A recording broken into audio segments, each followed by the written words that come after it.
Brachot, 8th chapter, 6th Mishnah. Introduction.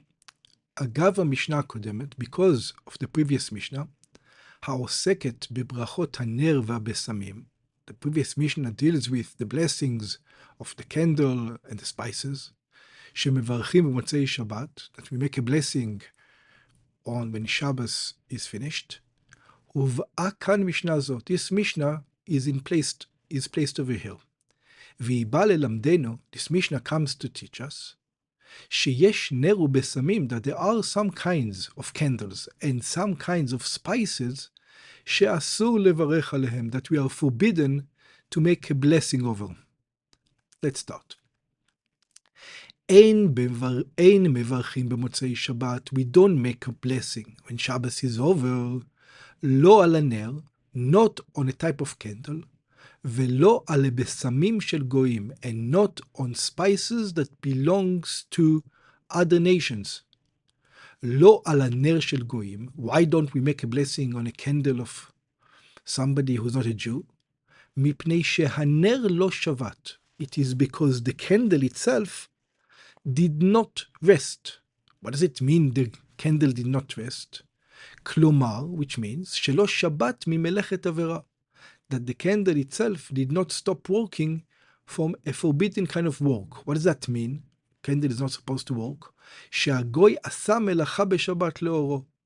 Because the non-Jew did all kinds of works to its light. This is according to Rashi. ויש מפרשים הטעם, and there are those who explain the reason. What does it mean שהנר לא שבת? What does it mean that the candle did not keep Shabbos? שהדליק הגוי את נרו בשבת. It means that the candle itself was lit on Shabbat.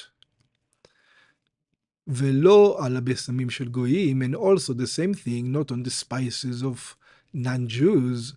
בגמרא מבואר, the Gemara explains, שהמדובר כאן בבשמים שהיו במסיבת גויים. This is kind of spices that used to be in parties of non-Jews. שהשתמשו בהם בשעת סעודתם. And in that party, the non-Jews used these kinds of spices at the time of the meal. וסתם מסיבתם של גויים, and we assume that when non-Jews have a party, היא לשם עבודה זרה. In the party, they thank their idols. So the party itself is in the name of an idol worship. הילקח, and מברכים על הבשמים הללו. Therefore, we don't make a blessing on these kind of spices. לפי שאסור להריח, because it is forbidden to smell, בהם in those kind of spices. כמבואר להלן במשנתנו, like it is going to explain further on in our Mishnah. לפי הרמב"ם, according to the רמב"ם, גם בנר, also in a candle, הטעם הוא כמו בבשמים. The reason it is just like in the spices. לפי שסתם מסיבתם של גויים לעבודה זרה, because we assume that it was used, that candle for idol worship, והרי זה נר של עבודה זרה. And this candle is a candle of idol worship. ולא על הנר, and not on the candle. ולא על הבשמים של מתים, and not on spices that people used to use for dead people. אין מברכים במוצאי שבת על הנר של מתים. We don't make a blessing when Shabbos is over on a candle of dead people. For the dead. לפי שלא הודלק להאיר אלא לכבוד המת.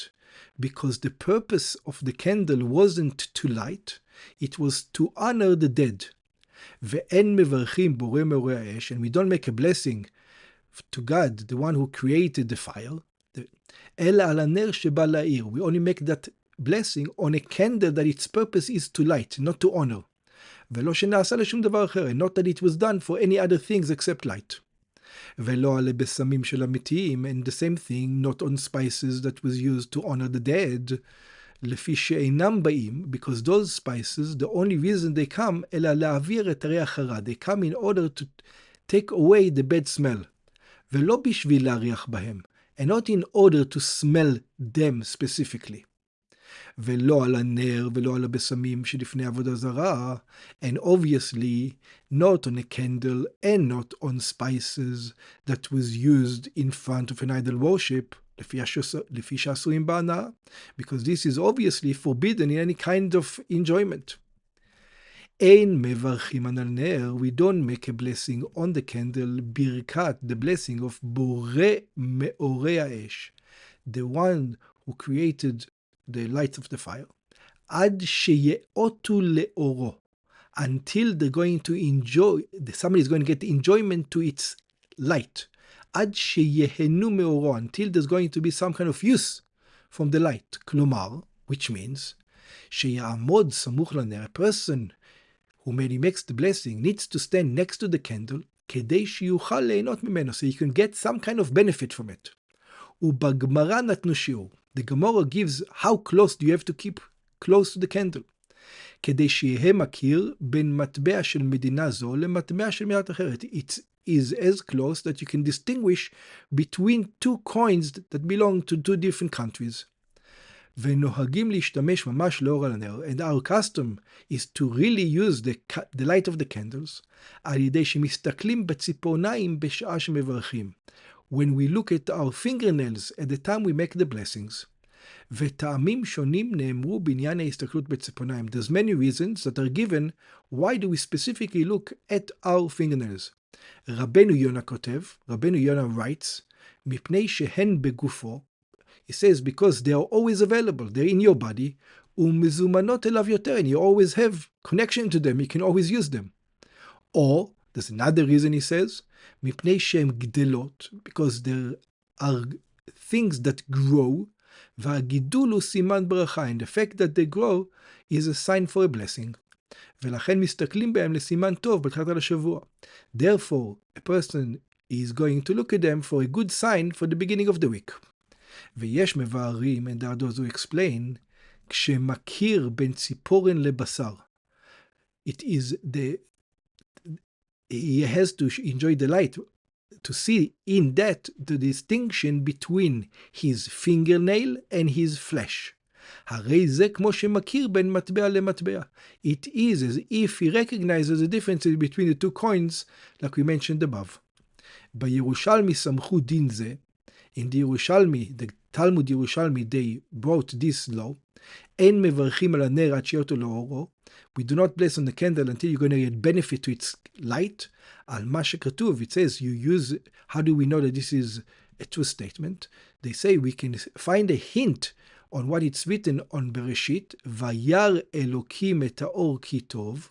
It's over in Sefer Bereshit. It says, and God saw the light that it was good, ואחר כך, and only then, after he saw the goodness, the distinction from the light, אחר כך ויבדל אלוקים. And then it says God separated.